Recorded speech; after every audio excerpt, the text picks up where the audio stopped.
aye kolela pa petit na aigle petit habité pe situation au trompannement remédiant asali mouvement to kia communero et coïncider que doit y bon ce qui fallait m'tali ba cimetière wana ne comprend le tout na bateau fallait moment je comprends comment ça fait que le confondre makambo le passage est nous ko ya bien on est tout ma beaucoup toi encourager pour prochainement à continuer de ça la biloko na ndenge artificiel trop on y a biloko ezara renforcer comme belé au moins mutana force ne moko de nati maza pour ça abakisa bon mo ba amidie mbika ba similaire terme mo ba te trop ba similaire parce que ba ya ba ebi terme mo pena no ba ba ebi amidie mbika na masala amidie mbika or que oui et ça on souffrir yo pas après on souffrir ba conséquences pengo et ko ya après les jours ba lira liborodo jour ba Congolais bile basalaka ye na pata réserve pas nzambe Congolais ça peut être différent na tabuli pro na réalité mentalité congolais Congolais ça misi Congolais ça capable de ça saper mot comment c'est fait si nous passons œuvre mot de la charité nous passons des difficultés avec ça on lui pas na biso ba Congolais zalaka té donc lui zalaka lo mo zalaka. Bon, exemple, nous sommes des Bantous. Déjà, la philosophie Bantou, jeune à Koukoufati. Nous avons Koukoufaka à Koukoufisager. Mais compte tenu de la modernisation, comme on dit à Bioko, et tout le monde a produits chimiques, nous sommes européens, pour ça nous autres pareil. Tu tenais compte dans le là, je comprends. Ce sont les métiers 5 qui sont dangers. Donc, les oliviers, biloko to sela selepi couche en zone zéro tobuka on a rayon soleil les sika et pe maintenant moi muté na zone et kota mbalabo ils ont lié biso nzoto allez siko kwa na biso zomo ndile so ndile ndile ka mutuka abomi masali ya or que les animateurs de peso le mandiwa makabo to sala parce que biso li ko recourir na naturalité.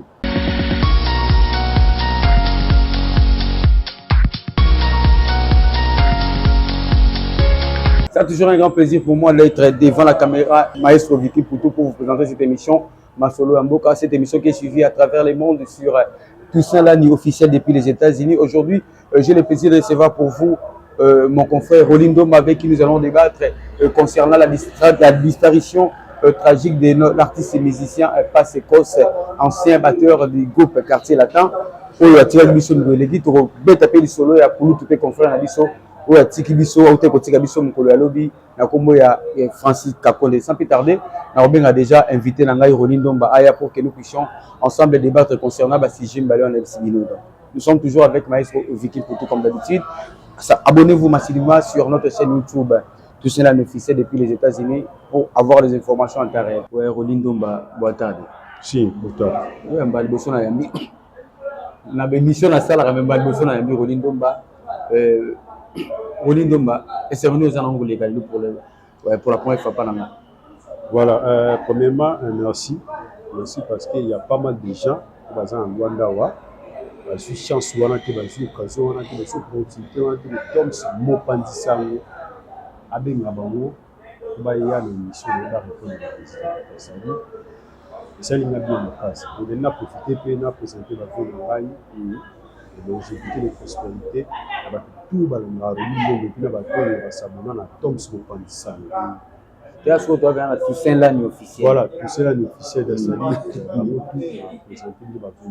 j'étais en prospérité, Sali. Pendant la visite, il y avait un sympa de Souken Zubile, de Sima, de Bélé. Le père Hubert Mvoula, le docteur de Zef. Souken Zubile. Voilà, depuis l'Autriche. Voilà, depuis l'Autriche. Voilà, c'était ma mère. D'ailleurs, il y a tout à l'heure là pour débattre sur disparition tragique. Il y a pour nous qui n'a vu ce passer quoi, soit qui est ancien batteur, il y a groupe Quartier International. Et de son vivant, oui, il va dire, vous avez pété un peu. Oui, Naïeba qui est boité personnellement à partir de Eve Naïe, des salaires qui Naïe, qui n'a son connaissance quand même, c'est vie Naïe, mais la première disparition Naïe Salah Gonden. Bon, le but de la du Cameroun, le but de la lame, que le le sika fait c'est ça parce que comme le sika maintenant ça on réfléchit de la société so comme le cimetière au monde a attia notice le qu'on a pas comment on va ndenge yo ozali nga pe na j'étais comme vous. voilà ndenge nga na komi Ndenge po komi c'est-à-dire biso tout ekoma bongo etant napesa ngo wana esenga mwa makasi ndenge toyebi baartiste na mer pas parce que baevre na ezali sikoyo azwi mwa temps abeli Fally Ipupa Aigle asungaki ye mpo kakende kocontinue basio na poto malheureusement dia décidé le destin a décidé autrement Fally Ipupa mpona yo na bageste osala mpona soutenir baartiste musicien autant mosusu mpe bakatana na bango déjà bana difficulté azwi bango amemi bango na poto parce que poto eza esika oyo mpe epesaka motu mwa kimi epesaka mpe motu esika na ndenge ya setolonaka mabible te. Qu'est-ce que tu peux dire par rapport à l'artiste musicien? D'abord, pour nous banda lisolo na ye, on a présenté ba condoléances na famille artistique, famille biologique il y a pas parce que pas ces hommes cassent ni la famille biologique parce que ça perd son nom de donc on a profité pour appeler ça mot pas sommet de sommet motana quand même parce que ça parmi bateau ba bénéficiaire va œuvre de famille ça n'a pas. D'abord, biso to comment on confondre vie. Moni ata oza wari ti. Soki fallait saluer mon bien. Faut mettre les maboko. Ata oza goloa ti. Si vous faites le bon assez mon bien, faut mettre les maboko. Donc œuvre on a salaki d'abord oza œuvre beaucoup bien. Ça dit faut tout sans amis parce que na quand tu congolais va interpréter makambo très mal. Au moins on note à même qui est comme tu dois là unique à notre genre nous les Congolais donc les airs des Congolais faut préciser. Et comment on note à même qui est et puis bablo mo il a vu comme si tu es toujours à travers là le balikamo ko congolais bile basalaka ye na pas de réserve pas nzambe congolais ça peut être différent na tabou pro les réalité mentalité congolais congolais ça misi congolais ça capable de ça saper autre comment c'est fait si une personne est vraiment de la charité une personne de difficulté et ça avec le lapin petit et ça fait situation où on peut pas remédier à ce mouvement tout qui a communé et coïncider que du ouais bon ce qui fallait m'entendre cimetière on a les propos les tout dans la bateau fallait vraiment je comprends comment c'est fait de le confondre ma cam le passage est nous pour bien on est tout mettre ma beaucoup toi encourager pour prochainement à continuer de ça la nous quand critiquer de façon négative. C'est pas bien. Au lieu pas na biso ba congolais zalaka té dans lieu zalaka lo mo zaka. Bon, exemple nous sommes des bantous. Déjà la philosophie bantou jeune à kokufati. Nous ta kufaka a comme visager. Mais compte tenu la modernisation, comment on dit ba biloko et tonda ba produits chimiques. Nous sommes européens pour ça nous autres paille. Tu tenir compte na motéa là je comprends. Et moi pour ça nous autres paille ils ont que ce sont les métiers 5 qui des dangers. Donc les autres liés moko. Biloko to sela c'est les puis couche en zone zéro tobuka on a rayon soleil les sika et puis maintenant moi muté na zone et quand ambarabo ils ont lié biso nous autres allez siko quand biso je mon dire ce lié il dirait ka mutuka abomi asali or que les animateurs de peso le mandoua makambo to sala parce que biso li ko recourir na naturel to li baba artificiel tout on lié biloko ezara foncé comme belé au moins mutana force ne moko de nature masa pour ça abakisa bon mo ba amidie mbika ba stimulant terme mo bena te trop ba stimulant parce que ba ya ba ebi terme mo pena no lo ba ba ebi amidie mbika na masala amidie mbika or que oui et ça on souffrir yo pas après on souffrir ba conséquences pengo et ko ya après les jours ba lira li gorodo jour ba maman pas de marati or que te ba te plus ces oko là aza ko penser plus pe ba ma ramsu fo ko voilà non pas ce exemple au monde nga na abo mère ebi ali akaso no nza avant midi na lia penalty na sala qui fort avant de lia ti exactement que pour na kisarata na ndako na biloko ezala trop non na ni pesa discipline parce que au fur et à mesure à Jésus pour ça ba ka mebele faut ko meka ko discipline so discipliner corps na ote ba conséquence tango ya loba ntazali fala vivre 90 ans to 80 neto ba 90 en français amona muteye ko vivre 65 70 no pesa to no kan dokina famille or que dokizaka yo mo lever na biso yo loba biso mo tosi ba teni o discipline ma ko biso dato ko pesa raison te ko via kufi parce que fallait me mettre ko bo ba tuyo so fallait me ko ba kufi ko ba profiter et nous ko ba réflexion matine faut te ba ko reconnaître son personne no to vandi pe to lali to lamuki lobi to yo ki sansu ya ma ko mi ko zaka ba doa pour tu na biso Francis Gakonde pe atiki. Il y a d'abord c'est un frère à moi, c'est un collègue qui travaille dans l'antenne A. biso na l'air wana côté ezaka Sozaï Sikala Sozaï so oto na tanga Zanzaï biro moko na Sozaï Sikala wana va to comme la cataracte na vindi livre wanga ta livre numéro 50 donc baza zele kebwe faut ambassade d'Afrique d'ici le kati voilà donc eza croisement ya wanga ta na livre point numéro 50 donc eza passe makasi na présenté la condolence de famille d'origine la famille professionnelle on a tout ça on a bangoué na profité bien à présenter ma condolence c'est pas ya un frère à moi problème de Roger Antoine Bolamba au aux États-Unis autour pour faire la moi c'est le produit on a dit samedi passé à Washington donc il s'engouana et pesenga makasi parce que on a un bon souvenir qui passe à la Chelsea on a un bon souvenir qui passe à la Chelsea et on a une émotion na vandi quand baby senga ngolobi na ziki na badoute mais tant on est qu'on l'a même on a oui à ça qui malade décidé que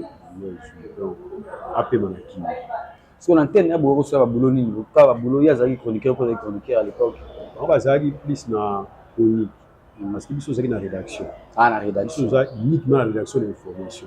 parce que zaki na chronique pas zaki au travail plus na ba IG ba chasser voilà ba tana bozaki na makonzi pe sona mjing na wesh voilà là wana mère aza wana mère là wana mère aza tout mère na profiter pe na pesa mokonzi Noël Mbote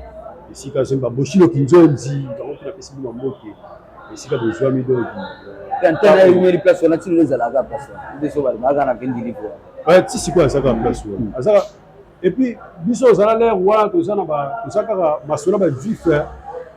mais le comment on a ni l'air wa bizarre bien na masolo pe na ba juif l'air wa to no cinquantaine l'air wana eza ia chef quand ils sont na era chef na watu wana ba tevisa tete biso ce qu'on pose wa faut pas ia chef avec chef wana ba Peter Kimbangu akufa ayesa la publicité nango ayeminze montagne alors l'air wa biso ça donc ambiance c'est ça qui ya malamu pe mais malheureusement il kara un peu ça va pour raison il y a na poto a reçu combien de temps pardon c'est bambula bona poto le lieu bien dit mamba celle bambula bona poto kulutu Francis Katon bon Francis accueilli Kala Francis déjà avant la loi Kinshasa Francis a sa poto donc Francis a 8 ans bien en poto bon dès que ezalaka moni soko osa musala ils ont battu musumo na ba osepela note lelo réalité nous comment na Congo pour nos espaces pour les watu ba collaborateurs les comment na Congo pour nos espaces faut son espace faut somba ya raison pour laquelle on a par exemple biso en Angola presse de biso ça Angola la pour la mine batu kala ba no son espace mona na mbango ebele lelo na Angola dollar na sumo na souté ni mina na question espace par exemple na $500 $600 nani on peut se $150 pour les canalisations ba ça té et puis ça difficulté et l'autre on a une difficulté procédure de faire bâtir ce temps comme parce que enseignement aux qui va collaborer dans quand antenne a tant que poto faut mal so bosom c'est quand on commune à poto ce qu'il faut espace à part ça bâtir ce qu'on va dire dans grand combo et donc pour ça la rater à ça le quoi les collaborateurs les donc faut avoir espace le il mon sponsor à l'époque YouTube ezali na ngote on a payé YouTube et ça n'a été bon YouTube allez quoi si mais ce les amis le cas combo de Jésus ils m'ont permettre que moi la ça la toujours le top mais ça là qui le passe le pouvoir de ça parce que liboso lisolo beti wana déjà na zoika na vandeli wana vous avez moi c'est na makambo différence entre chronique ya l'air wana na o toujours mona les na ba réseaux sociaux bon na média tous on a auto bengara média empirique na média renouvelé makambo izaka kala yango teza lelo tout le monde a la possibilité de devenir journaliste il s'agit quand c'est un téléphone ça image à poster sur YouTube on m'a poster la bengie pe ba tanga communiquer ko le carton ba tanga communiquer ko la roli vous comprenez lelo izan ndenge zali c'est quoi différence avec les années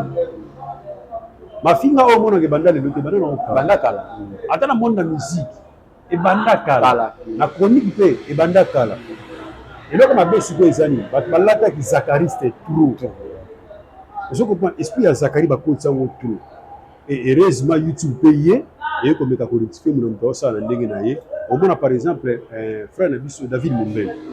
On sait les missionnaires ça non bien. Est-ce que c'est maintenant on fait là? Est-ce que version télévision ici? Tu vois la version télévision. Vous comprenez? Version télévision aussi me battre pourquoi? parce que biso la télévision toza na banorme na biso tosalela mosala toza na éthique na déontologie eza na cadre osala critique négative te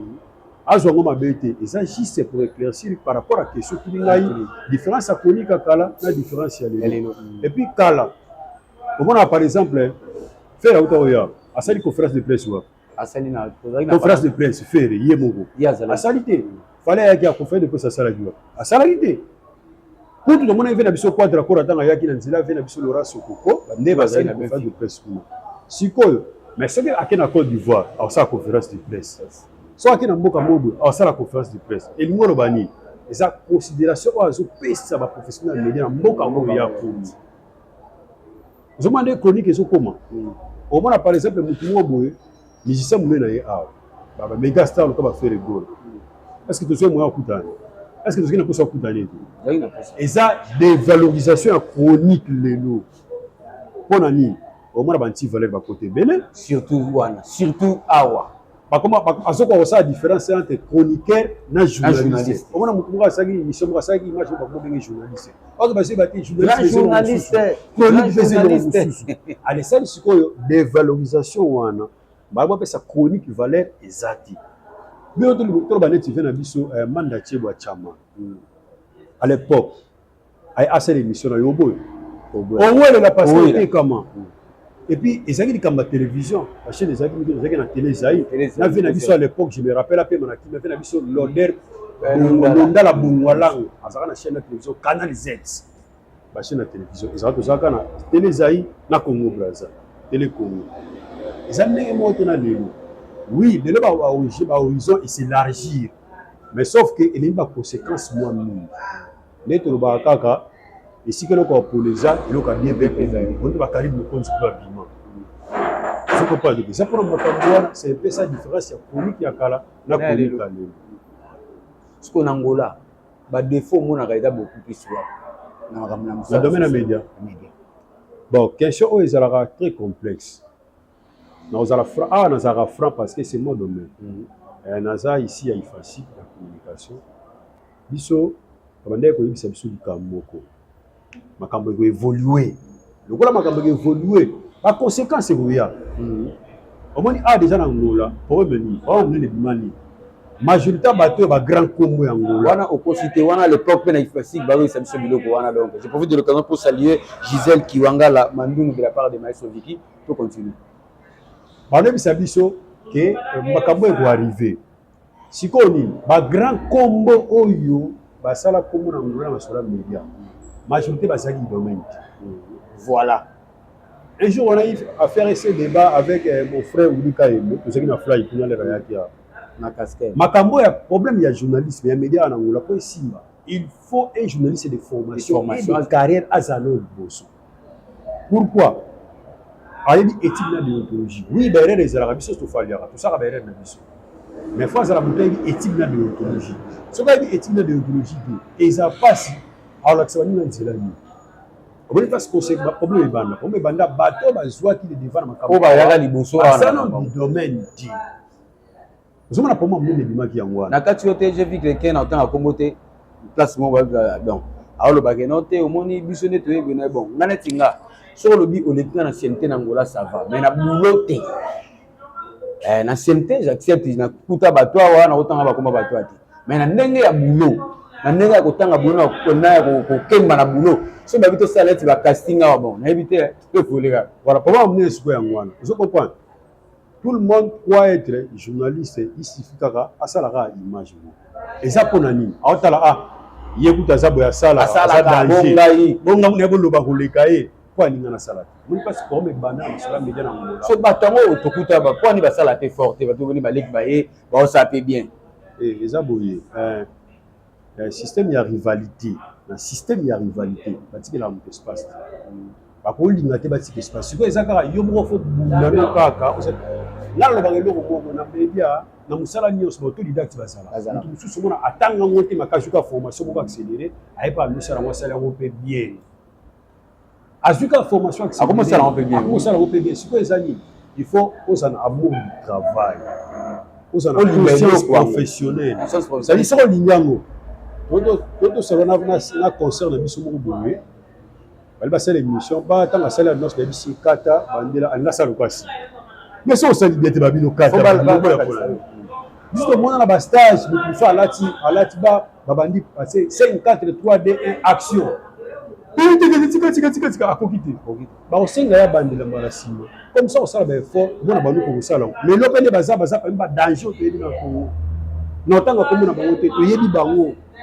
eza parce que azalaki na mouri ya mosala alingaki koyekola yo olobi ke oza na mposa kuma professionnel ya média mosala effort oyekola ti par exemple neti lelo boye osala masolo ya net eza ya youtube vitesse eza ya net oyebi ata information te makambo net osiko ntango osala yango ndenge nini à part ça toli koyekola mpenza te dans le sens komona par exemple to moso osala émission olovanda otalaka ozala danger na oza na 6 na onapesi yo danger no 6 notala to moso osala na bakisa fona koma na 9 rien yatala baninga te da yebi ede eza danger kasi danger otikali ka bone tinga na soko bina ka oza danger na olaction soutien soko oloba la papa tikana na papa no ndenge wana oza déjà danger c'est manati je suis comme ça donc eza problème oyo eza na biso bato baza alingi mosala ngo mais aza na conscience professionnalité azolinga ngo mpena de vrai eyasi ayebi yo yokutita mosu bato mo basalaka déjà bayekola ngo mpe na kisasa mais yo osoyo wana raison yango biso mpe tokoma so na moni yo des fois ebele eza wana oloba naoyebisa nano baconfrère na baconseil ebele baza na problème osa annonce ayebi te qu'annonce ya la combien de minutes des annonces ya la combien de nyonso wana timing wana to échouaka on a étudié ça lelo omona moto asala annonce azoloba na ye azoloba na bezoyeba yango te ayebi te ce qu'on appelle l'introduction bakobengaka annonce ayebi te kate est-ce qu'on fait le développement oyo tozala analyse na synthèse ayebi te ere kosala application mpona oconclure baprocédure wana nyonso ayebi yango danger comme mboko mpe tovandi bato ebele na benga bango babenkilt aokeplace no bamoneni nga na bengaka bango bamerci youtube parce que akosa mpe eloko abomona epesi bavie ebele bamoni danger batie tom sika te batie roli mpe ka te parce que asalaki lomobo na youtube esinga wana bengaka bango bamerci youtube c'est ça merci beaucoup ezalaki juste analyse tosalaki na ndeko na ngai tokokuta mpe na suka mwa santé eza mwa bien te me nayika maestro vika ebi mwa message particulier okopesa na babone na yo et puis ovandisi bastaff na poto en tout cas un conseil pour tous soko osepeli kozwa ozwi soko osepeli kosalela soko olobi kosalela te motu oyo alingi asala mosala fo asala yango na motema na ye mpenza soki aza na difficulté nga nazalaka ouvert soki olingi ocontacte nga oza bienvenu soki ezakende acontinue mpo na épanouissement na yo kotala te ko nga na danger te moto aza danger ya te yesu kristu moto aza danger yape mona likolo danger tout le monde nous apprenons yaka tout le monde est profane quelque part voilà toza na berere na biso yaka tokopesa yango ba implice po carrière na yo ata lelo oreconnaitre te alobi oreconnaitre te mais na kati na yo yo moko oyebaka te bandeko oyo basalaki quelque chose mpo nga mpe nazala nde naza bino na profite napesa mbote epai ya bato nyonso nalingaka docteur Marcelo mbote na yo docteur Marcelo Sadi Francisco Mbambi Bello double nationalité depuis Canada un américain perdu au Congo Badé Kitala maman Charlotte Marine depuis l'Allemagne Olivier Gislain Vula mbote na mono international osanaka te code ya mboka plus 243 mpe nanga windi michel chansa père Ibel Vula momile ya docteur Jeff Zali Loteta don de Dieu c'est-à-dire bana mai tro balingaka nga litese mao apocalypse 21 et na bosani te cameraman ya solo derrière la caméra et puis Tom merci beaucoup Rolindo mon confrère, le plaisir était pour moi de te recevoir pour la première fois dans cette émission. Ce n'est pas la première fois et on aura le temps pour se poser à merci à Maestro Vicky pour tout, merci également à Toussaint Lani officiel, les boss de cette chaîne YouTube. Abonnez-vous massivement pour avoir des informations à tout temps réel comme on dit. La santé ne me permet pas, mais nous avons obligé qu'à la première boulot là. Donc merci à Maestro Vicky pour tout, merci à Mizu Kenzo Guideli, Mizu Kenzo,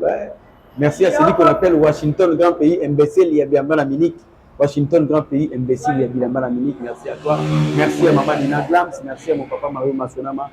On se retrouve prochainement à la vidéo. Nous sommes ici chez Kadi Kadi Mabokete. Espace qui tourne tourner, mais nous sommes Mikolo. Et pas de Zarana. Ouais, et pas de gérant à Bisso Robot. Asim Pena va faire pas Kadi Kadi Maison à Gimba. On va place Robot. On va faire son petit palanca aux yeux à bouer. À vous comme à la junior. Tous Zarana donc, et Sika et Moko la donne Kadi Mabokete, gérant Nabiso Robot Papa Nabiso Wana Nabo Santé Gisèle Kiwangala, Bandungu de la part de Maestro Vicky Poutou. On se retrouve prochainement, toujours sur cette chaîne YouTube, tout ça officiel. Check.